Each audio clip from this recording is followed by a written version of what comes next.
Welcome and thanks for tuning in to this SLJ Day of Dialogue event. We're so glad you could join us. Today, I'm happy to be chatting with authors Kathy Kacer and Sarah Swartz. I'm Jillian Rogerson, the managing editor of Second Story Press, the publisher of Hidden on the High Wire by Kathy Kacer, and Heroines, Rescuers, Rabbis, Spies, Unsung Women of the Holocaust by Sarah Silberstein Swartz. Wherever you're tuning in from, we're so thrilled you can join us, and we'll be starting shortly. All of us are situated on different territories, but the women of Second Story Press would like to recognize the ancestral lands on which we work and live.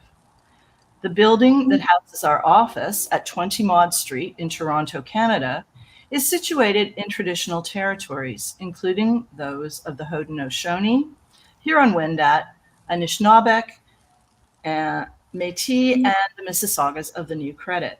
And it's now home to many diverse First Nations, Inuit, and Métis people.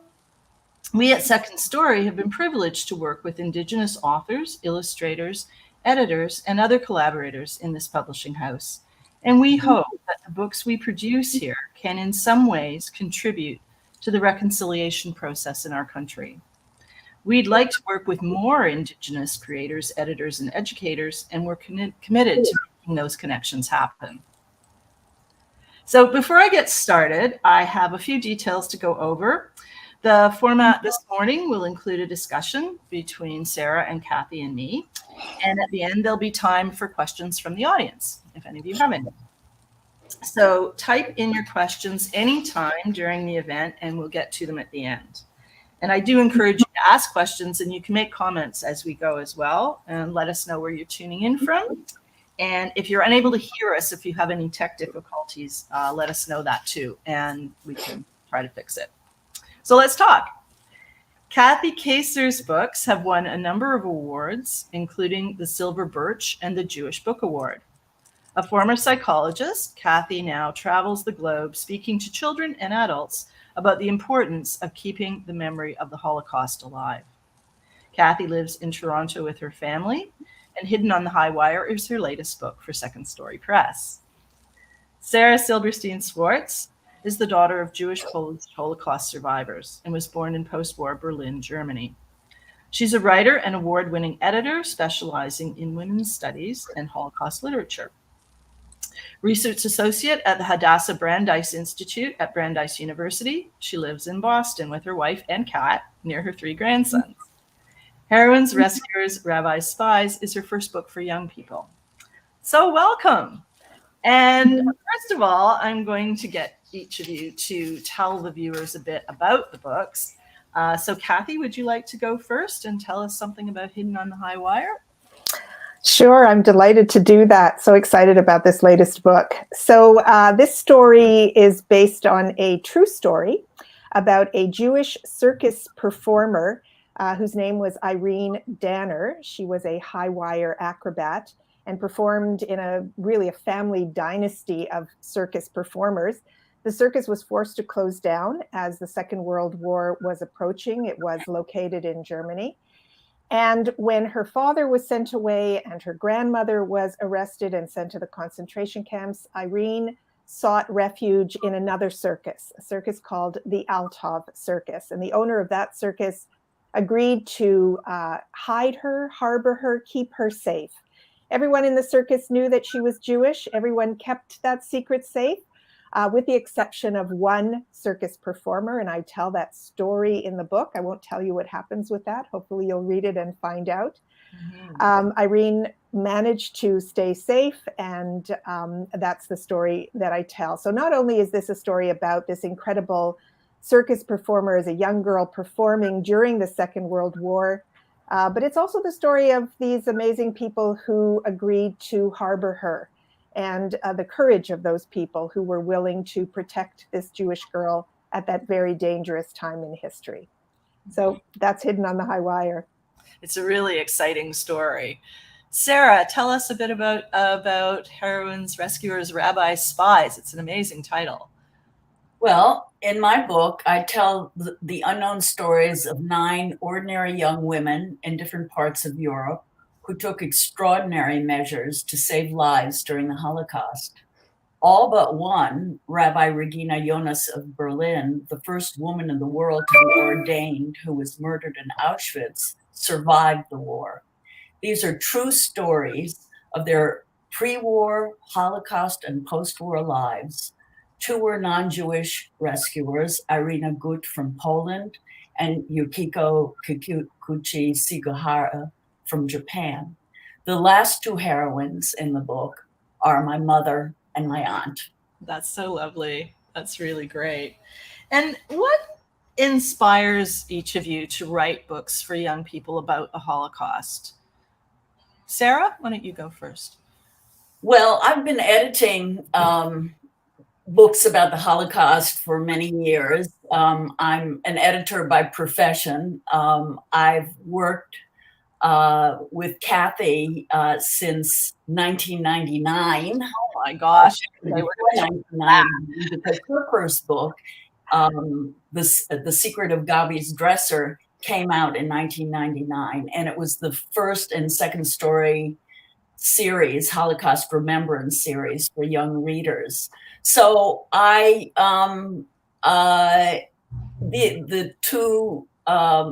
two areas of interest are women's studies, feminism, and my background is the Holocaust. As I've grown older, I've realized that a lot of my own stories and my parents' stories are now part of history.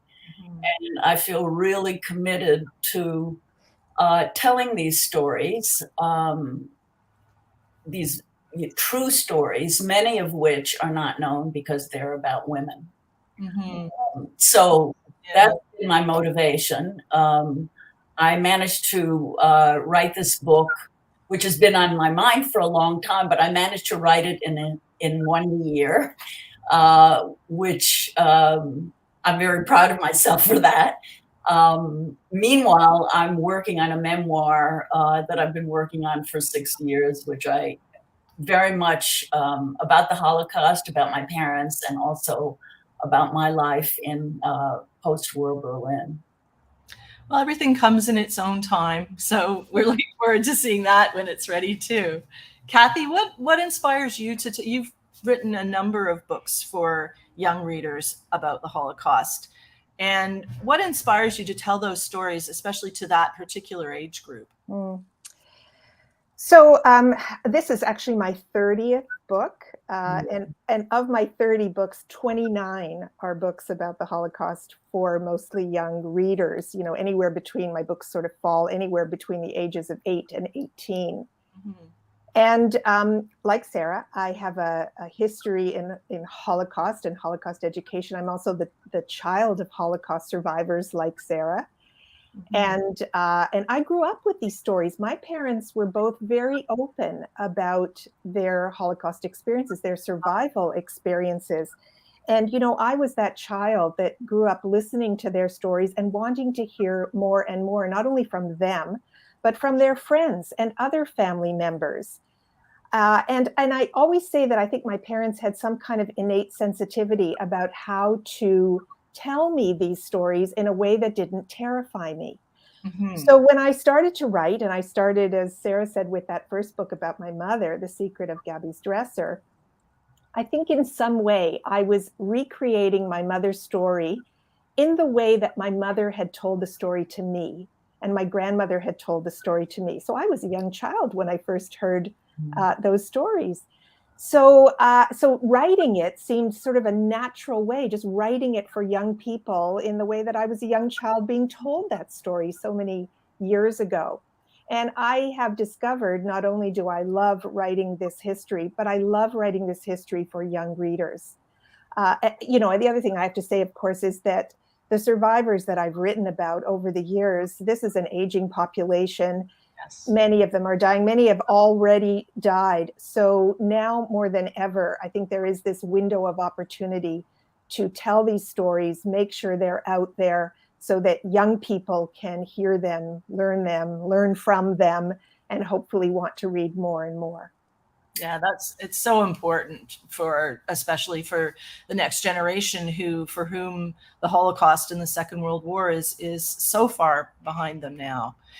And you've worked together. Your backgrounds are similar. Your interests are similar. You're different writers. Can you talk a bit about working as writer and editor together to produce these books? Because Sarah, you've edited a number of Kathy's books now. Yes, I have, and it's always a pleasure. I'm going to jump in because I think Sarah's edited. I mean, I was trying to count, like I think 10, close to 10, or at least 10 of my books, and we've really developed quite a unique and wonderful working relationship over the years. I was a very green writer back in 1999 when I was doing that first book, and in many ways, Sarah taught me so much about how to construct story and character and how to tell these difficult stories for a young audience. So, and I think our relationship has evolved. I mean, we've gone from being author-editor to being friends and kind of colleagues, and we disappear into long conversations about our backgrounds and this history and what it means to us. So to see Sarah's first book for young readers come out for a YA audience is really fantastic. I'm so thrilled for her and thrilled for this beautiful book that she's created. And I hope we'll have many more opportunities to work as author-editor. I hope so. And I've also learned a lot about writing and presenting, and I'm especially learning about presenting at this very moment from you. And I recall when we first met each other that you had wanted to do a picture book. Yes. And I said, no, this story is much deeper. And I think that the right audience is a juvenile audience. And I still think that books at that level, at the young adult level and under, are incredibly important. I now have 3 grandsons, and I very much feel like the link between the survivors who are no longer alive and the next generations, not only my daughter's generation, but the following generation, my young grandsons. And I feel these books are very, very important for young people to understand this history, and also to understand what this history means to us today. They're representative. The women that I write about are representative of women standing up for themselves, and the struggles that have to be faced courageously. Yeah, that link, as Sarah said, that link between the past and the present, is just growing thinner and thinner. I think, as you said, Jillian, many kids think of this history. This is ancient history for so many young people. So that question of how do we make it relevant today for these young readers is the question that I grapple with all the time. So anything that kind of links us to the present, anything that has to do with, as Sarah said, women standing up for themselves, or looking at hatred and anti-Semitism today and thinking about drawing parallels between what's happening today and what's happened in the past, or standing up for your friends and neighbors, standing up when injustice occurs in your community or your neighborhood or your school or your family, continuing to make those links between past and present is what will continue to make Holocaust history relevant moving forward. Yeah. And also to make the stories interesting enough. I mean, that's really, that's kind of the behind the scenes aspect of being a writer for this level, to make these stories real.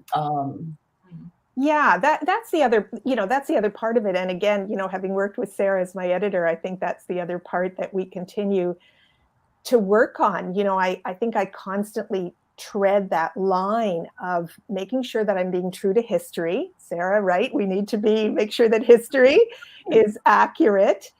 And still, for me, writing stories that will engage my young readers.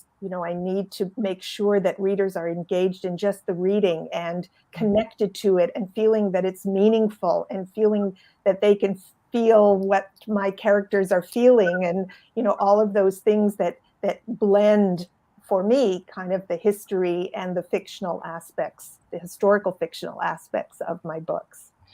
Sarah, what kind of challenges talking about history, what kind of challenges did you face researching this book? Because I know you were researching and writing it during the pandemic. And did that give you any roadblocks, or was it? No, in fact, it was a lot more quiet during the pandemic.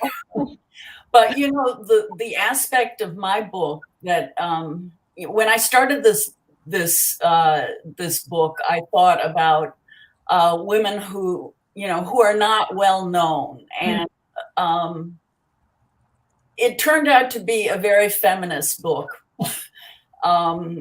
Maybe not to my surprise, but I found with all 9 women that I portray, there were aspects in their lives that were, where they had specific challenges because they were women.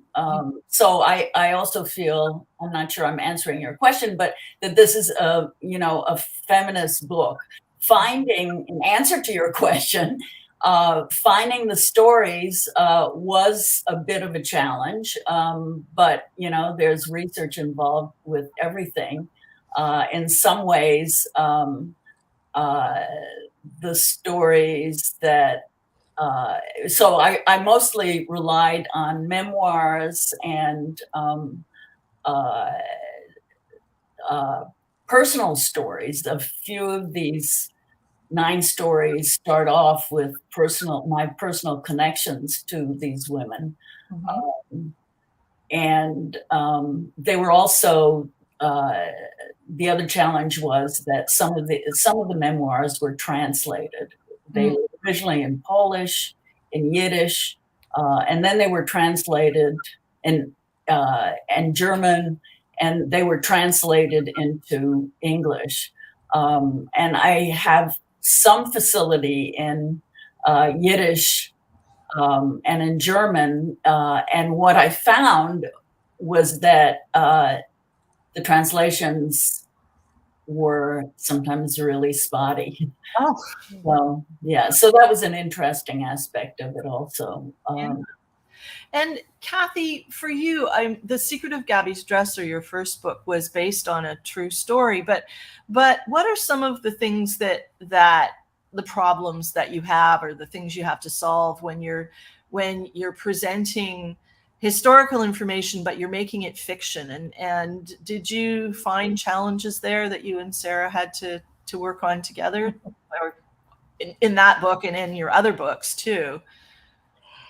Yeah, I mean, I always have to be very careful that I don't go too far away when I'm talking about, something based on a real story. I can't depart too much from the truth of that story. Otherwise, we just lose the truth. And goodness knows there are too many Holocaust deniers in this world who would grab on to any aspect of a story that is not true and just run with it. So I do have to be careful about staying true to the story. And then, as I said, I need to engage my reader. So I need to think about creating a story. I need vivid, compelling characters, as all writers do. And I need, a plot that has a rising action and a rising tension. That's not hard to do when you're writing a survival story that takes place during the Holocaust. And I just need to be really careful that I'm paying as much attention to history as I possibly can, even though I am, creating, sometimes departing on some fictional lines with my story. So, I think over the years, just with the number of books that I've written, and, I start to sort of feel, and thank goodness I have editors like Sarah who sort of bring me back every now and then. But I start to feel when I'm going too far in the fiction, I need to pull back and make sure that history is accurate and work within certain parameters and lines. So I have written some historical nonfiction books where I'm much more careful about the truth of the story. And when I'm writing historical fiction, as is the case with Hidden on the High Wire, I have a little bit more leeway to include some other characters, include, for example, conversations that are not exact conversations, but I imagine that these conversations would fit with the circumstances that are going on at that time. So that's what I end up doing. And Sarah, did you want to say something? No, I just want to comment that what I find really interesting in Kathy's writing is that very often the main character is a fictional character, but needs to be, for interest reasons. You, as a reader, you go with one character. And keeping that character true to the time and the flavor of the story itself is a real challenge. And Kathy does it so well that I end up feeling like that character really was a part of history. And in the case of Hidden on the High Wire, Irene Danner is a real person, although you've made her younger. Yes. During the war. So was that tricky to keep to what you knew about the character, but imagine more of her childhood? Yeah, I think I knew that this would be a book that would be a middle grade book. So thinking about who my audience was going to be, she needed to be a particular age. So in real life, she was several years older than what I've made her, but for the sake of my audience and the story, I made her a bit younger. Once I sort of set my mind on what age she's going to be, it doesn't feel so hard to write that age. I've written that age before. Mm-hmm. And again, the challenge is always making sure that the circumstances around her, the elements that happened in her life, being an acrobat, being in this family dynasty circus, being hidden in this other circus, having her father disappear, her grandmother disappear, all of those elements are absolutely true. Mm-hmm. And I shape them to fit her age and stage for my readers. And Sarah, you've studied the Holocaust, you've studied feminist history for years, but when you were working on this book, were there things that surprised you that you were discovering when you were doing the research, or something that you hadn't, Yeah, well, I was actually very surprised in writing these stories, the challenges that these women had and how it occurs again and again. For instance, with Rabbi Regina Jonas, she is the only person who did not survive the war. And she was the very first woman to be ordained as a rabbi. But no one knew that until the late 1990s. She had contact with major men who had very high positions in the Jewish community in Germany, who knew her, who worked with her, and they never bothered to mention that she was a rabbi. So this only came out after Germany was reunited, and her papers which had been in East Germany, were discovered by a feminist religion scholar. And with her biography was then written and published in German in 1999. What? It's extraordinary. I mean, here in North America, we think of all these women who were the first women rabbis in each of the movements. But here was someone who, in 1935, in Berlin, Germany, was ordained after much difficulty as a rabbi. And this fact was never known. And again, this is one of the reasons that these stories are all really important, to bring them out again and again. I asked people I meet, have they ever heard of Regina Jonas? And very few have. It's interesting. I was telling a friend of mine who's a rabbi about your book, and the first thing out of her mouth was, "Is Regina Jonas in it?" So, yeah, well, she's knowledgeable. Yes. Young people aren't necessarily, and even older people aren't necessarily. So, and each of these stories has that kind of impact. And at some point in my book, I say these women had opportunities during the Holocaust that they wouldn't have had otherwise, which is a very sad comment. But you know, that whole thing about women in wartime being given responsibilities and positions that they normally wouldn't have, and then the men come back and they lose those positions. Yeah, yeah.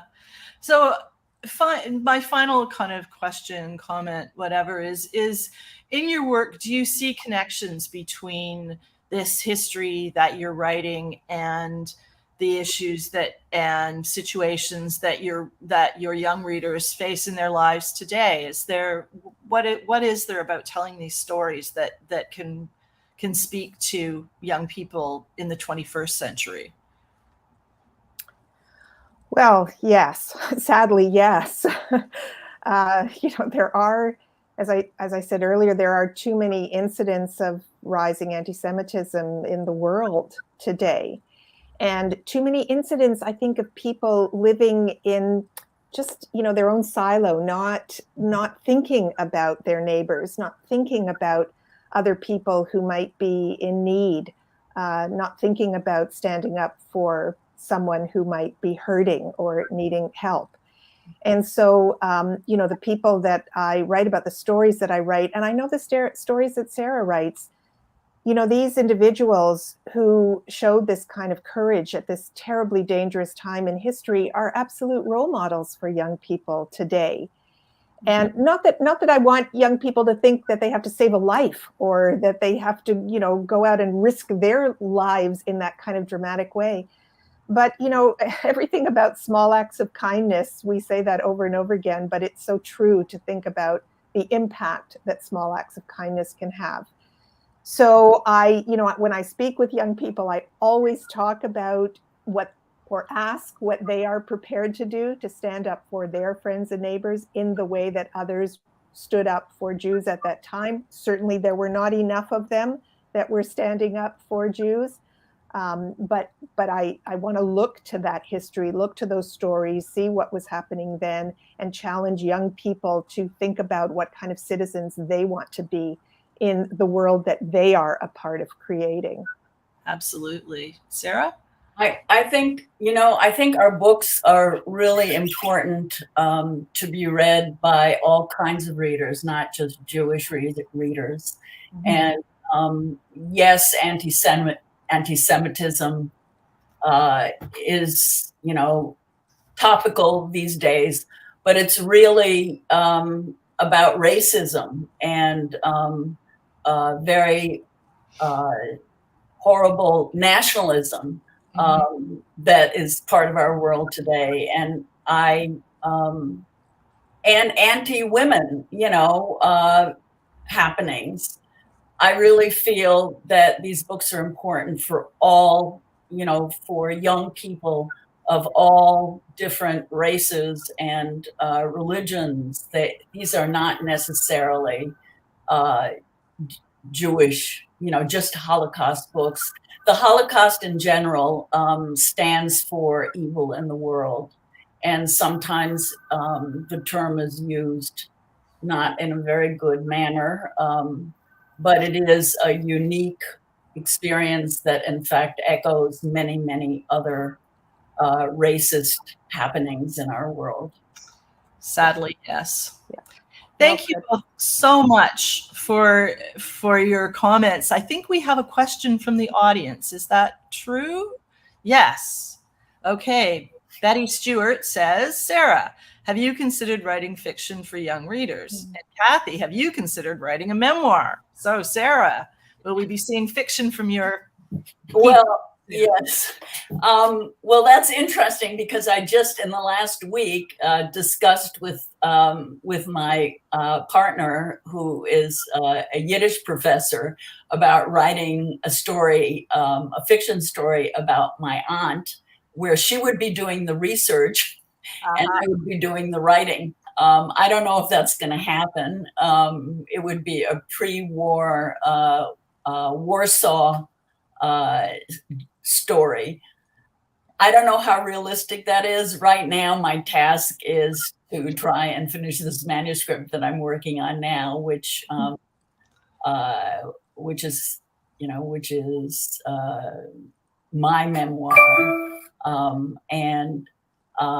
As for writing fiction, when you tell the stories of your own family, perhaps the hardest thing for me was to write the story about my mother and my aunt. There weren't any books on them. There were only my memories. Unlike Kathy, they didn't talk much about their experiences. And I've spent many years trying to piece together their stories. Sometimes memoirs, not that they are fiction, but they are very much in the voice of the narrator, in this case, me.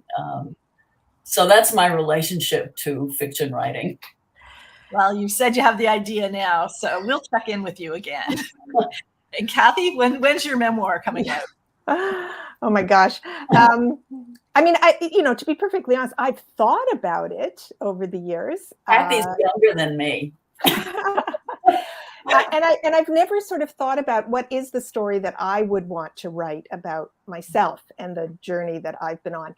And then I will say that just recently I came across a group of postcards. My mother was married before the war, and her first husband was taken to the concentration camps about a month after they were married. He went to Majdanek and perished there. And I recently came across some postcards that he had actually written her from Majdanek, and I've had them translated.